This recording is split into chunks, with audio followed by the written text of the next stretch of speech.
आज सच्चे बादशाह सदगुरु बाबा हरदेव सिंह जी महाराज के रहम करम से आप संतजनों के दर्शन हुए और आज यहाँ पर ये हम भक्ति पर्व संत समागम मना रहे हैं।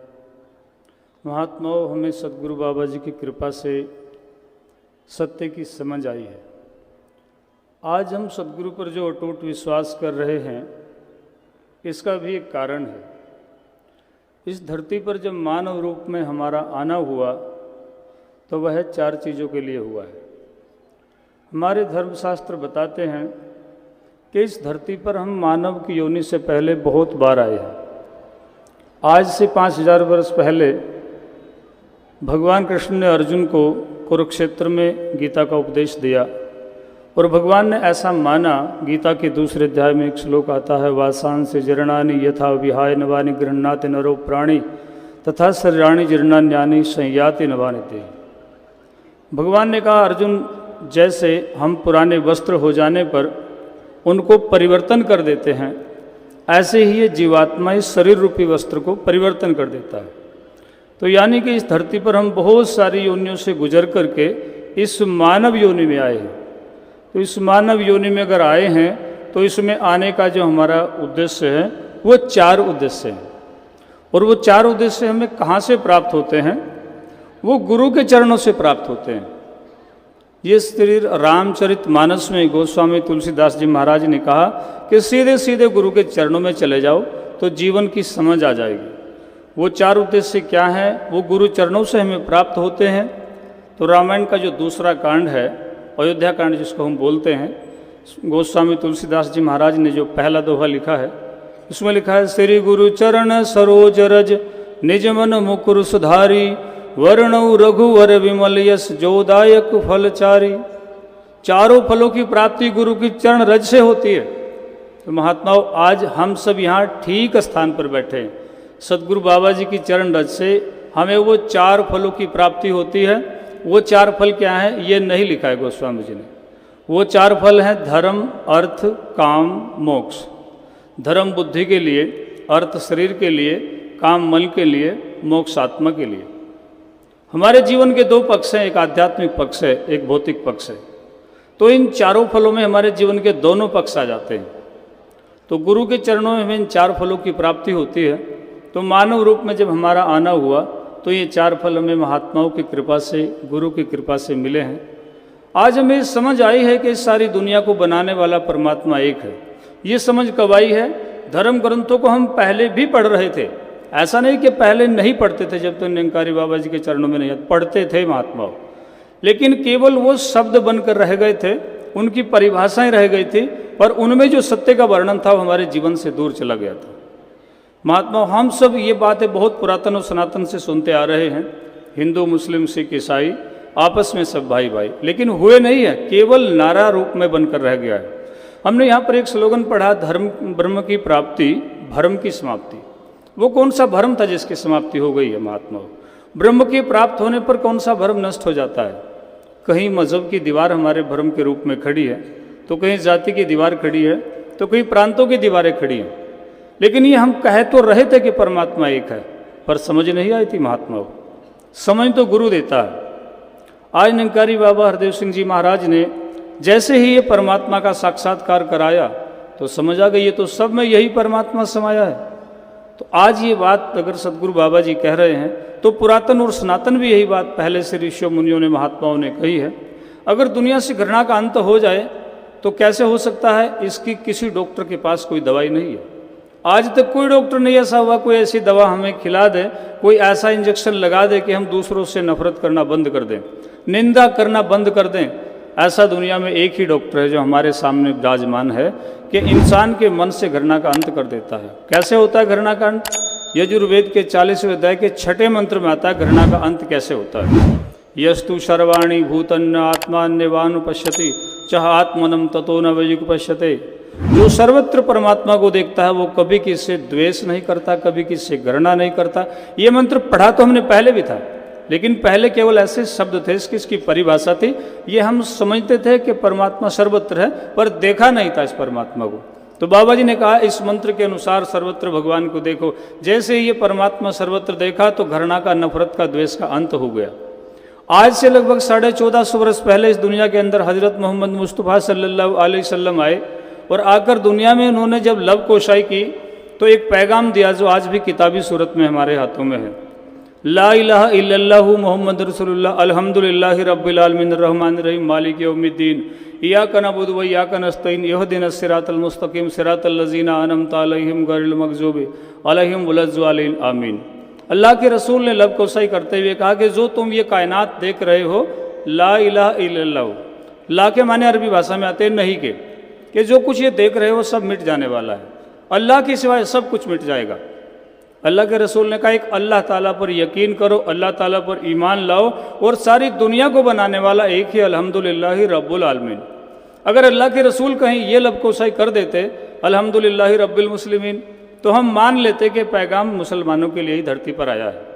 लेकिन अल्लाह के रसूल ने कहा रब्बुल आलमीन, कि इस पूरे आलम का रब है। अल्लाह के रसूल ने बताया और कहा यहदिनस सिरातल मुस्तकीम सिरातल लज़ीना, अरबी भाषा में सिरात के माने आते हैं रास्ते के, मुस्तकीम के माने आते हैं सीधे के। अल्लाह ताला मुझे उस नेकी और भलाई के सीधे रास्ते पर ले चलो जिस पर तुमने इनाम रखा है, अनमता अलैहिम गैरिल मग़ज़ूब, जिस रास्ते पर चलकर जन्नतुल फिरदौस में लोग जाते हैं। तो महात्माओं, आज अगर कुरान को पढ़ा तो कुरान बाबा जी के ज्ञान की गवाही दे रही है कि यही है वो खुदा जिसको हम कलाम अल्लाह शरीफ में पढ़ते हैं। और लोग कहते हैं खुदा किसी को मिल नहीं सकता, खुदा किसी ने देखा नहीं है। अल्लाह के कलाम में लिखा है कि खुदा मिलता है। मन कान अर्जु लिका अल्लाह फ़इन्न ज़ल्लल्लाहु आतिन वो हुवस्मिल अलीम, जो शख्स खुदा की मुलाकात की उम्मीद रखता है, खुदा का मुकर्रर क्या वक्त ज़रूर आने वाला है, खुदा सुनने और जानने वाला है। ऐसा एक जगह नहीं, हजारों जगह लिखा है। सूरह दो आयत 115 पर लिखा है खुदा कहाँ रहता है, वलिल्लाहिल मशरिक़ वल मग़रिब व इन्नमा तुवल्लु फसम्मा वजहुल्लाहि इन्नल्लाह वासिउन अलीम, कि चाहे तुम मशरिक़ की ओर मुख करो या मगरिब की ओर मुख करो, हर तरफ अल्लाह की जात पाक है। किधर भी मुख करके देखो, जिसको हम पूर्व और पश्चिम कहते हैं उसी को अरबी में मशरिक़ और मगरिब कहा जाता है। तो महात्माओं, आज बाबा जी के ज्ञान के बाद ये बातें सब हमें समझ में आई है। तो अब पक्का यकीन हो गया कि वाकई ये वक्त का पैगंबर है, ये रहबर है। और इसका हमें यकीन कब हुआ, जब ये साक्षात परमात्मा बाबा जी ने हमें बताया, बाबा जी ने इसका बोध कराया, तो ये भ्रम दिमाग से चले गए। अब ब्रह्म की प्राप्ति और भ्रम की समाप्ति हो गई है। परमात्मा कितनी देर में मिलता है महात्माओं? हमारा इतिहास बताता है कि महाभारत 18 ही दिन हुआ है। लोगों के मन में एक बहुत बड़ी शंका है कि परमात्मा को तो कोई जन्म जन्मांतरों के पश्चात पाया जाएगा, पता नहीं कितने दिन वर्षों बरस जप करना पड़ेगा, तब करना पड़ेगा, तब जाकर कहीं भगवान की प्राप्ति होगी। लेकिन ये शंका निर्मूल है। भगवान कृष्ण ने अर्जुन को जब गीता का उपदेश दिया तो किस स्थान पर दिया था? वहाँ कोई मंदिर नहीं था, कोई धर्मशाला नहीं थी, कोई यज्ञ अनुष्ठान नहीं हो रहा था। दोनों तरफ सेनाएं थी और अर्जुन का रथ सेना के मध्य भाग में खड़ा है। भगवान अर्जुन को उपदेश कर रहे हैं। उपदेश तो बहुत बड़ा, उस तरफ ज़्यादा नहीं जाऊंगा, लेकिन भगवान ये कह रहे हैं अर्जुन को कि जो भी इस धरती पर मानव रूप में आया है वो पूरा पूरा भगवत प्राप्ति का अधिकार लेकर आया है। अपि चेदसी पापे भय सर्वभय पाप कर्तम सर्वम ज्ञान बलम वर्जनम संतरिष्यसि। हे अर्जुन, अगर तू संसार में सभी पापियों से भी अधिक पापी है, ये गीता के 4th अध्याय का 36वां श्लोक है। भगवान कह रहे हैं तू ज्ञान रूपी नौका से भली भांति समस्त पापों से तर जाएगा। तो अर्जुन ने कहा प्रभु ये बात मुझे ठीक से समझ में नहीं आई है। भगवान ने एक लौकिक उदाहरण देकर अर्जुन को समझाया थे। धांसी समेत दोग निर्भसम सा तकुरुते अर्जुन ज्ञान अग्नि सर्वकर्माणी भसम सा तकुरुते तथा।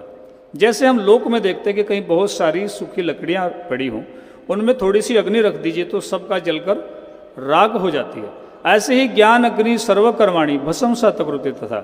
भगवान ने कहा अर्जुन ऐसे ही ज्ञान रूपी अग्नि हमारे अविद्या रूपी संस्कारों को जला देती है। तो अर्जुन के अंदर मुमुक्षुत्व है, अर्जुन जिज्ञासु है।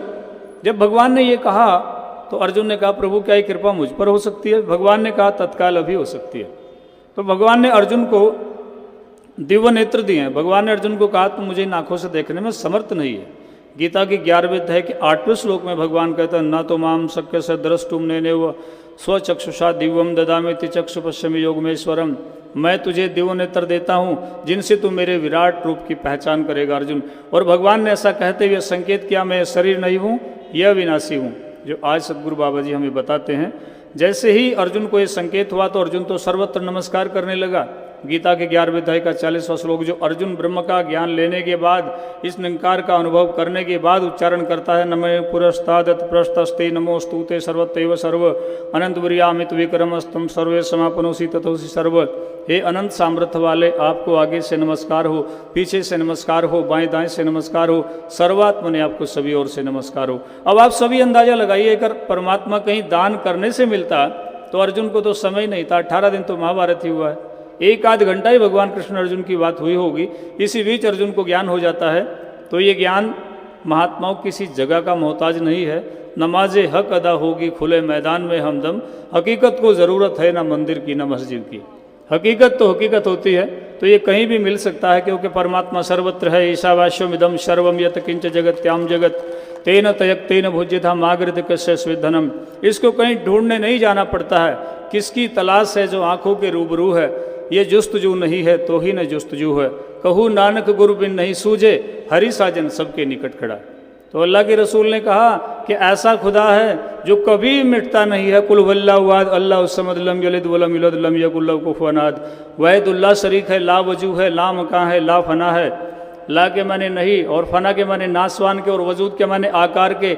इसका कोई वजूद नहीं, कोई शकल नहीं, कोई सूरत नहीं, ये हमेशा रहने वाला है। इसको उपनिषद के ऋषि ने कहा अशब्दम अस्पर्शम रूपम अव्यम तथा रसम नित्यम गंधवत्यत अनादितम महत परम ध्रुवम निचातन मृत्यु मुखात परम उच्चते। अगर मृत्यु के मुख से बचना है, बार बार जन्म और मरण के चक्कर से बचना है, तो ऐसे भगवान को समर्पण कर दो जिसमें ना शब्द है, ना स्पर्श है, ना रूप है, ना रस है, ना गंध है। तो ऐसा ही अल्लाह के रसूल ने कहा ला फना है, ला वजू है, ला मकान है, और इससे पाक और पवित्र दुनिया में दूसरी कोई वस्तु नहीं है। भगवान ने कहा संसार में सबसे उत्तम जो विद्या है वो ब्रह्म ज्ञान है। नहीं ज्ञानेन सदृशम पवित्रमिह विद्यते ततसम योग संसिद्ध कालेन आत्मनि विद्यन्ति। हे अर्जुन, ज्ञान के समान पवित्र करने वाली दूसरी कोई भी वस्तु नहीं है। अल्लाह के रसूल ने कहा सुभान अल्लाहि वल्हम्दुलिल्लाहि वला इलाहा इल्लल्लाहु वल्लाहु अकबर वला हौला वला कुव्वता इल्ला बिल्लाहिल अज़ीम। पाक है मेरा परवरदिगार, सुभान के माने अरबी में पाक के आते हैं, और तमाम नेक काम करने की तौफीक अल्लाह की तरफ से है। तो ऐसा पाक और पवित्र, ऐसी विद्या, ये ब्रह्म ज्ञान, यही संसार में कल्याणकारी ज्ञान है। तो जैसे ही हमें ये सारा सत्य हमारे जीवन में आया तो बाबा जी पर पक्का यकीन हुआ, और ये बात हमारे एक बार जहन में बैठ जाए कि गुरु के साथ हमारा भौतिक संबंध नहीं होता है, महात्मा गुरु के साथ हमारा आध्यात्मिक संबंध होता है। कई बार क्या होता है हमारे जीवन में कोई छोटी बात घट जाती है, कोई परिवार में घटना घट जाती है, तो उसको हम गुरु के साथ जोड़ लेते हैं। उसको गुरु के साथ कभी नहीं जोड़ना चाहिए। अब पक्की बात है ना, परमात्मा मिल गया कि पूर्ण गुरु है, तो अब इस पर आंखें बंद करके विश्वास करें। फरेबे जिंदगी है आस की खाने का नाम, आस की है बंद आंखें कर लुट जाने का नाम।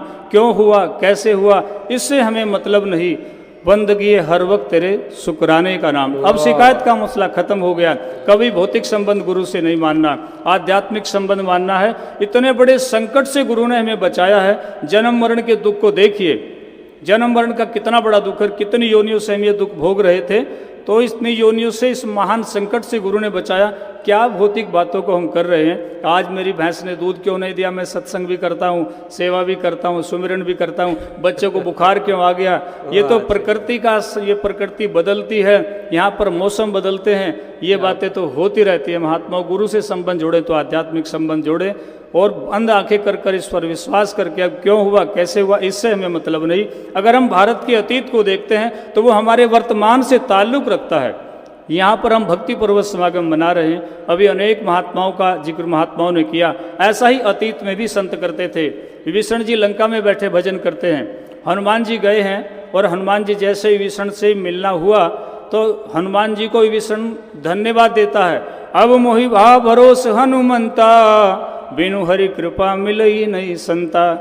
देखिए विभीषण ने ये नहीं कहा कि कितने वर्षों से भजन कर रहा हूँ, भगवान को भी सुनाई नहीं आई क्या, भगवान मेरी खबर नहीं लिए, ऐसा विभीषण जी नहीं बोलते हैं। विभीषण जी भक्त हैं तो समर्पण की बात विभीषण जी कर रहे हैं। हनुमान जी, भगवान कितने कृपालु हैं, कितने दयालु हैं, मुझ पर कितनी कृपा की है, आपके आज मुझे दर्शन हो रहे हैं। बिनु हरि कृपा मिले ही न संता, मुझसे तो भजन भी करना नहीं आता। तामस तन कछु साधन नाही, प्रीति न पद सरोज मन माही। कि मुझसे तो भजन करना नहीं आता, तामस तन कछु साधन नाही, ऐसा समर्पण का वर्णन विभीषण कर रहे हैं। ऐसे विपरीत माहौल में विभीषण भजन करता है। हमको तो अगर 4 हफ्ते सत्संग ना मिले तो मन में विकार आने लगता है। तो महात्माओं, ऐसे ऐसे भक्तों को हम जीवन देखते हैं तो ये हमारे वर्तमान से ताल्लुक रखता है कि हमारा जीवन कहाँ है, क्या उन भक्तों की श्रेणी में हमें भी बैठने का अवसर मिल सकता है। सबरी को हम देखते हैं कि रास्ते बुहार रही है, कितने वर्षों से बुहार रही है, और भगवान का पदार्पण जैसे सबरी की कुटिया पर होता है तो सबरी ने कहा, प्रभु बहुत दिन रास्ते बुहारे हैं, लोगों ने मेरी बहुत मजाक बनाई है, प्रभु आपको पता नहीं चला क्या? इतने हाथ जोड़कर सबरी क्या नरम भाषा बोलती है, अधम ते अधम अधम अति नारी, तिन मैं मति मंद अघारी। भगवान मैं तो जड़मती हूँ, मुझसे तो कोई मंत्र भी नहीं आता, मुझसे तो भक्ति करने का पूरा सलीका भी नहीं आता। भगवान को इतना धन्यवाद सबरी देती है, और भगवान कितने उदार हैं। महात्माओं, ये कितना उदार होता है सदगुरु के सबरी को कैसा सम्मान भगवान ने दिया है। कहे रघुपति सुनु भामिनी बाता, मानव एक भक्ति कर नाता। तो महात्माओं, ये तो भक्ति का नाता मानता है, आओ इसके साथ समर्पण कर दें। उन महात्माओं के जैसा समर्पण हमारा समर्पण हो जाए, हर मानव से हमें प्यार हो जाए जी। इस मोहब्बत को हम जिंदा रखें और ये समर्पण का भाव हमारे जीवन में बना रहे। मेरा डोले ना इतबार, बख्शो श्रद्धा भक्ति पार, ये भाव हमारा बना रहे। मोहब्बत अंधेरे में गुम ना हो जाए, दिए उल्फत के घर घर जला दीजिए। मैं मांगू खुदा से भला आपका, आप मेरे भले की दुआ कीजिए। साध संगत जी प्रेम से कहिए धन्यवाद। मेरी साध संगत जी प्यार से कहना धन्यवाद जी। शरण महापुरुषों से विनती है, मंगला चरण के अंदर साथ दे। है समरत परमात्मा, है निर्गुण निरंकार, तू करता है जगत का, तू सबका आधार। कण कण में है बस रहा तेरा रूप अपार, तीन काल है सत्य तू, मिथ्या है संसार। घटे घटे वासी है प्रभु, अविनाशी करतार। दया से तेरी हो सभी, भवसागर से पार। निराकार साकार तू, जग के पालनहार। है बेअंत महिमा तेरी, दाता अपरंपार। परम पिता परमात्मा, सब तेरी संतान। एक तू ही निरंकार, एक तू ही निरंकार। परम पिता परमात्मा, कण कण तेरा वास। करण करावण हार तू, सब कुछ तेरे पास।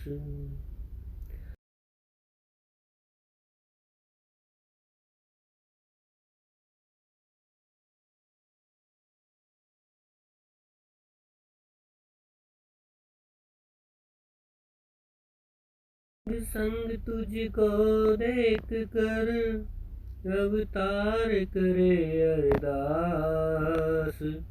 तू राजा अधिराज है, मैं दासन का दास।